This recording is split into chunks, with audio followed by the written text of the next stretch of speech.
जोहार जयमुल निवासी में संकेत और आप देख रहे हैं एमएन टीवी।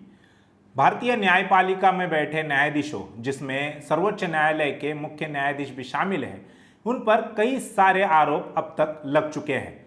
ताज़ा मामला पूर्व मुख्य न्यायाधीश रंजन गोगोई का है, जिन पर एक महिला द्वारा यौन उत्पीड़न का आरोप लगाया गया था। रिटायर्ड होने से पहले उन पर राम मंदिर, ईवीएम और राफेल जैसे मामलों में भाजपा के हितों में फैसले देने के आरोप लग चुके हैं, जिसकी बहुत ज्यादा चर्चा सभी चैनलों तथा अखबारों में हुई थी। और यह कोई पहला ऐसा मामला नहीं है। न्यायाधीशों पर भ्रष्टाचार या भाई भतीजावाद के आरोप अब तक लग चुके हैं, लेकिन इनमें जो सबसे गंभीर आरोप न्यायपालिका पर हुआ है वह जातिवाद का है, जिसके बारे में अमूमन ज्यादा चर्चा नहीं होती। वर्तमान मुख्य न्यायाधीश जस्टिस रमन्ना ने देश के 25 उच्च न्यायालयों के सभी मुख्य न्यायाधीशों से इस बात पर चर्चा की कि उच्च न्यायालयों के कॉलेजियम ने सिफारिश करते समय अनुसूचित जाति, अनुसूचित जनजाति, अन्य पिछड़ा वर्ग, अल्पसंख्याक तथा महिलाओं की भागीदारी पर विशेष ध्यान देना है। हालांकि उन्होंने ये भी कहा कि इन वर्गों की भागीदारी निश्चित करने के लिए संविधान में कोई फ्रेमवर्क नहीं है। उनकी यह बात इस लिहाज से गलत है क्योंकि संविधान के मौलिक अधिकारों में जो आरक्षण का या प्रतिनिधित्व का अधिकार दिया गया है वह देश की सभी व्यवस्थाओं में लागू होता है, जिससे न्यायपालिका भी अछूती नहीं है। लेकिन पिछले 70 सालों में अनुसूचित जाति, जनजाति, अन्य पिछड़ा वर्ग, अल्पसंख्याक और महिलाओं का प्रतिनिधित्व पर्याप्त मात्रा में नहीं रहा। यह यूं कहे कि उनको उनके मौलिक अधिकार से षड्यंत्रपूर्वक वंचित रखा गया। अगले कुछ ही मिनटों में हम इसकी बारीकियों को समझने का प्रयास करेंगे। पिछले महीने यानी मई के 23 तारीख को सुप्रीम कोर्ट के वकील एडवोकेट नमित सक्सेना का एक आर्टिकल बार एंड बेंच पर प्रकाशित हुआ, जिसमें एडवोकेट नमित सक्सेना ने न्यायपालिका में ब्राह्मणों के वर्चस्व और बहुजनों के प्रतिनिधित्वहीनता के बारे में न्यायपालिका के शुरुआत से ही कुछ महत्वपूर्ण बातें लिखी हैं। हम उसी आर्टिकल को आधार बनाकर कुछ तथ्य आपके सामने रखना चाहते हैं। अंग्रेजों के द्वारा भारत का प्रशासन चलाने के लिए इंडियन सिविल सर्विसेज यानी आईसीएस बनाया गया था, जो 1947 तक था। सुप्रीम कोर्ट के शुरुआती दौर में उन्हीं में से अधिकारियों को न्यायाधीश बनाया गया, जिनको कानून की पढ़ाई करने या कानून की महारत हासिल करने की कोई आवश्यकता नहीं थी। ऐसे कम से कम 6 अधिकारी सुप्रीम कोर्ट के न्यायाधीश भी बने। संविधान में सुप्रीम कोर्ट का न्यायाधीश बनने के लिए भारत की नागरिकता, उम्र और न्याय विभाग में काम करने के अनुभव को मापदंड माना है। सुप्रीम कोर्ट के कम से कम 9 जज भारत में पैदा भी नहीं हुए, जैसे जस्टिस जे.एल. कपूर, एस.एम. सिकरी और आई.डी. दुआ आज के पाकिस्तान में जन्मे, जस्टिस जसवंत सिंह पाक व्याप्त कश्मीर में, justice A N. Grover, A P. Sen और एम.पी. ठाकुर बर्मा में, जस्टिस ए.के. सरकार और के.सी. दास गुप्ता आज के बांग्लादेश में जन्मे थे। अब हम बढ़ते हैं अपने मुख्य विषय की ओर, जो है न्यायपालिका में ब्राह्मणों का वर्चस्व कैसे बढ़ा। सुप्रीम कोर्ट के शुरुआती पहले 6 न्यायाधीशों में 2 ब्राह्मण थे। इसका मतलब है ब्राह्मणों का 33.33% प्रतिनिधित्व था। और सुप्रीम कोर्ट के जज की पहली नियुक्ति भी एन चंद्रशेखर अय्यर नाम के ब्राह्मण से हुई। इस तरह से 7 में से 3 जज ब्राह्मण यानी ब्राह्मणों का 42.85% प्रतिनिधित्व हुआ था। यह एक प्रकार से ब्राह्मणों के लिए न्यायपालिका में अघोषित आरक्षण ही था और आज भी है। सुप्रीम कोर्ट में अब तक 47 मुख्य न्यायाधीश हुए हैं, जिनमें से 13 ब्राह्मण हैं। ऐसे में मुख्य न्यायाधीशों के पदों पर ब्राह्मणों का 27.6% प्रतिनिधित्व रहा है और जब 50वें मुख्य न्यायाधीश बनाए जाएंगे तब तक यह आंकड़ा 32% का हो जाएगा। ऐसा नहीं है कि सुप्रीम कोर्ट में ब्राह्मणों की नियुक्तियां साल दर साल बढ़ती चली गई। एक समय ऐसा भी आया जहां ब्राह्मणों की नियुक्तियां होना कम हो गया और उनकी जगह पर गैर ब्राह्मणों की नियुक्तियां होने लगी। इसके पीछे की वजह यह थी कि केंद्रीय कानून मंत्री के तौर पर बी शंकरानंद, जो अनुसूचित जाति से थे, और पी शिवशंकर, जो ओबीसी से आते थे, उन्होंने जस्टिस डी.एन. ओझा के बाद कुछ गैर ब्राह्मण नियुक्तियां कर दी। इसके बावजूद भी सुप्रीम कोर्ट में उस वक्त के 25 में से 7 जज ब्राह्मण थे। इसका मतलब है 28% ब्राह्मण ही थे। ये आंकड़े साफ करते हैं कि ब्राह्मणों का न्यायपालिका में वर्चस्व था और आज भी है। ब्राह्मणों के अलावा ऊंची जाति माने जाने वाले क्षत्रिय और वैश्य या बनिया, इन लोगों का भी भारत की न्यायपालिका में प्रतिनिधित्व रहा, लेकिन वह ब्राह्मणों से कम ही था।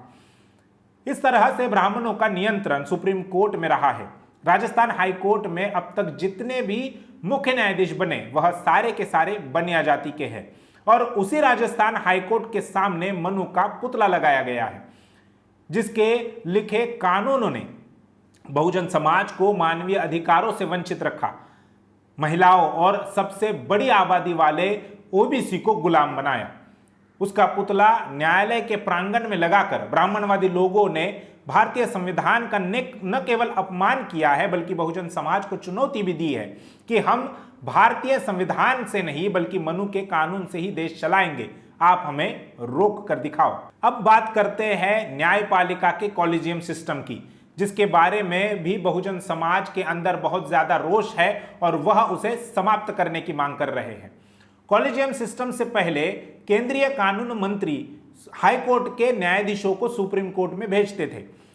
इससे दिक्कत यह थी कि सरकार के मनचाहे लोग सुप्रीम कोर्ट में जज के तौर पर जाते थे, जो बहुत बार सरकार के हितों की रक्षा करने वाले फैसले दिया करते थे। केंद्र की सरकार उन न्यायाधीशों को सुप्रीम कोर्ट में नहीं भेजती जो उनके लिए कोई संकट खड़ा कर दे। इस बात को समझाने के लिए जस्टिस एम.एन. चांदोरकर का उदाहरण दिया जा सकता है।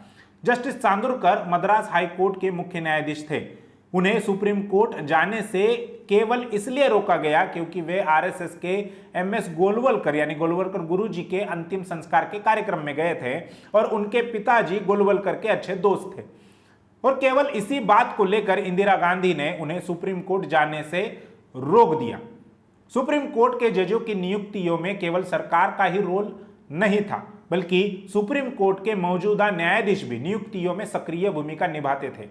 एक मजेदार उदाहरण है कि सुप्रीम कोर्ट के न्यायाधीश जस्टिस आर.एस. पाठक के पड़ोसी दिल्ली हाई कोर्ट के मुख्य न्यायाधीश पी.एस. चावला थे। एक बार चावला ने पाठक के कुत्ते को मारने की धमकी दी थी और इसी कारणवश जस्टिस पाठक ने जस्टिस चावला को सुप्रीम कोर्ट नहीं आने दिया था। कॉलेजियम सिस्टम को लाने का सबसे महत्वपूर्ण कारण यह था कि 1988-89 में केंद्रीय कानून मंत्री बी शंकरानंद और पी शिवशंकर ने सुप्रीम कोर्ट में गैर ब्राह्मण जजों की नियुक्तियां करना शुरू कर दिया था।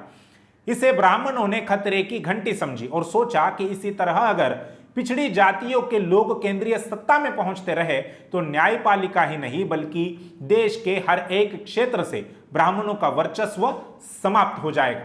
इसीलिए सुप्रीम कोर्ट के ब्राह्मण जजों ने ही फैसला किया कि वे सर्वोच्च अदालत के लिए न्यायाधीशों का चुनाव करेंगे और इसे ही कॉलेजियम सिस्टम कहा जाता है।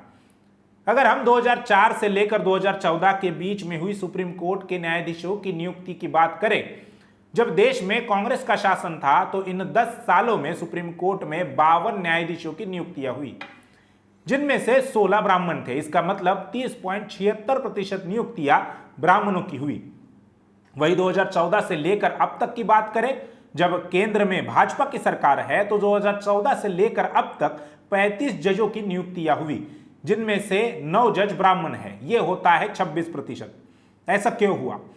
क्योंकि अभी 5 जजों का जो कॉलेजियम है उसमें 3 जज ब्राह्मण है और भविष्य में सेवानिवृत्ति के बाद भी कॉलेजियम सिस्टम पर ब्राह्मणों का ही वर्चस्व बना रहेगा। यह तो हो गई सुप्रीम कोर्ट में ब्राह्मणों के वर्चस्व की बात। अब हम बात करेंगे अनुसूचित जाति, जनजाति, अन्य पिछड़ा वर्ग, अल्पसंख्यक और महिलाओं के प्रतिनिधित्व के बारे में। साल 1980 तक अनुसूचित जाति का एक भी जज सुप्रीम कोर्ट में नहीं था। 1980 में सुप्रीम कोर्ट में पहली बार अनुसूचित जाति के न्यायाधीश के तौर पर जस्टिस ए वरदराजन इनकी नियुक्ति हुई। ये नियुक्ति संविधान लागू होने के 30 साल के बाद हुई थी। वे 2 महीने में रिटायर्ड हो गए, सेवानिवृत्त हो गए। उनकी जगह जस्टिस बी.सी. रे इनकी नियुक्ति हुई। Justice K G. Balakrishnan supreme court के पहले मुख्य न्यायाधीश बने जो अनुसूचित जाति से आते थे। अभी justice B R. Gavai supreme court में जज है जो भविष्य में मुख्य न्यायाधीश बनने वाले हैं। इसी तरह अन्य पिछड़ा वर्ग यानी ओबीसी के साथ भी हुआ है। 1980 में ही सुप्रीम कोर्ट में जस्टिस SR पांडियन की नियुक्ति हुई जो ओबीसी थे। दूसरी नियुक्ति जस्टिस KN सैकिया इनकी हुई जो ओम कम्युनिटी के थे।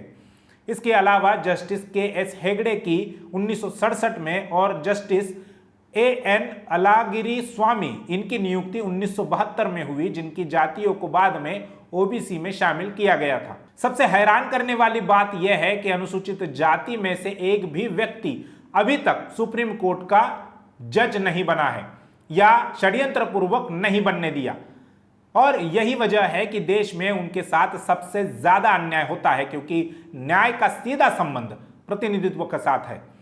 सुप्रीम कोर्ट में उनका प्रतिनिधित्व आजादी मिलने के 74 साल बाद और संविधान लागू होने के 71 साल बाद भी शून्य ही है।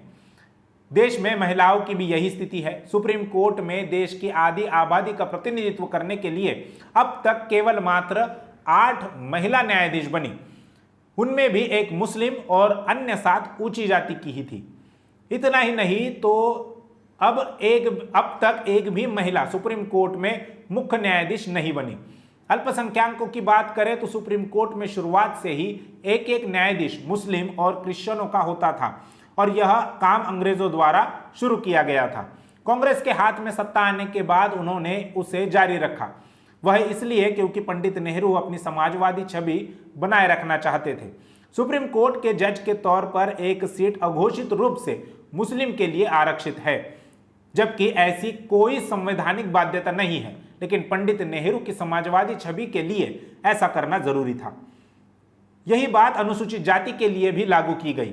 जब कोई अनुसूचित जाति का जज रिटायर्ड होता है तभी उसकी जगह दूसरे अनुसूचित जाति के जज को लाया जाता है। जस्टिस हिदायतुल्लाह ने एक जगह पर कहा कि सुप्रीम कोर्ट में जज के लिए उनका नाम जस्टिस के सुब्बा राव और जस्टिस KN वंचू से पहले प्रस्तावित किया गया था, लेकिन पंडित नेहरू ने उनकी जगह जस्टिस वंचू को चुना, क्योंकि वंचू भी नेहरू की तरह कश्मीरी ब्राह्मण थे।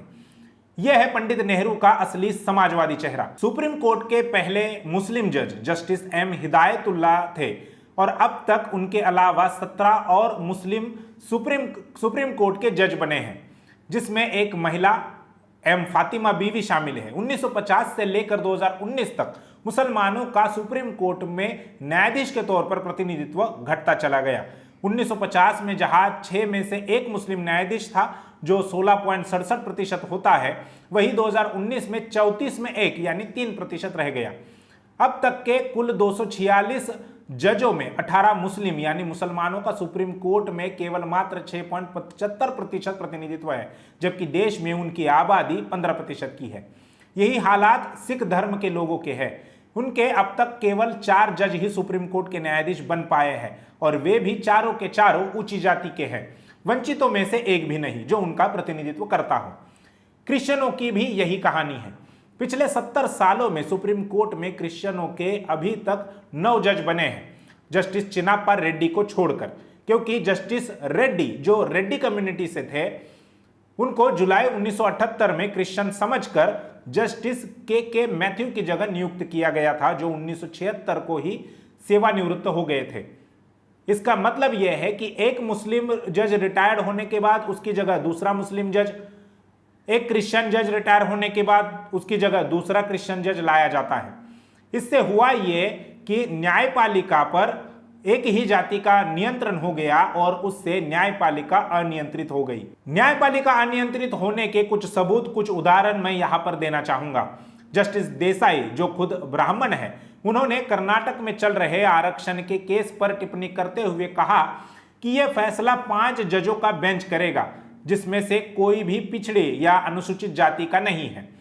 उन्होंने मजाकिया अंदाज में कहा कि अनुसूचित जाति और पिछड़े वर्ग के बारे में फैसला ब्राह्मण जाति के लोग करेंगे।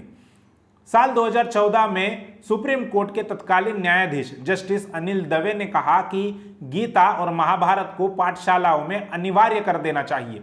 साल 2019 में केरला हाई कोर्ट के मुख्य न्यायाधीश ने ब्राह्मणों से कहा कि आप जाति आधारित आरक्षण का विरोध करें। साल 2017 में राजस्थान हाई कोर्ट के जज महेश शर्मा ने कहा कि मोरनी मोर के आंसू पीकर गर्भवती होती है। इतना ही नहीं तो एट्रोसिटी कानून में बदलाव करने वाले भी सुप्रीम कोर्ट के ब्राह्मण जज ही थे। जस्टिस पांडियन ने मंडल कमीशन के केस में एक आशंका जताई थी कि सुप्रीम कोर्ट में ब्राह्मणों का वर्चस्व अगर ऐसे ही बढ़ता रहा तो वह सामाजिक न्याय की नीतियों को प्रभावित करेगा, और यह बात हमें सुप्रीम कोर्ट के मराठा आरक्षण विरोधी फैसले में साफ तौर पर दिखाई दी। यह फैसला देने वाले भी पांचों जज ब्राह्मण और तत्सम ऊंची जाति के ही है। यहां पर NM थॉमस इनके केस के बारे में केरला हाई कोर्ट ने किया हुआ निरीक्षण याद दिलाना जरूरी है। उसमें कहा गया था कि प्रशासन के सभी अंगों में पर्याप्त मात्रा में प्रतिनिधित्व होना चाहिए। इससे फंक्शनल डेमोक्रेसी अस्तित्व में आएगी। न्यायपालिका पर ब्राह्मणों के वर्चस्व का ही नतीजा है कि हर बार न्यायपालिका बहुजन विरोधी, असंवैधानिक, संविधान विरोधी, ब्राह्मण व्यवस्था को मजबूत करने वाले और लोगों को न्याय दिलाने के बजाय अन्याय करने वाले फैसले ही दे रही है।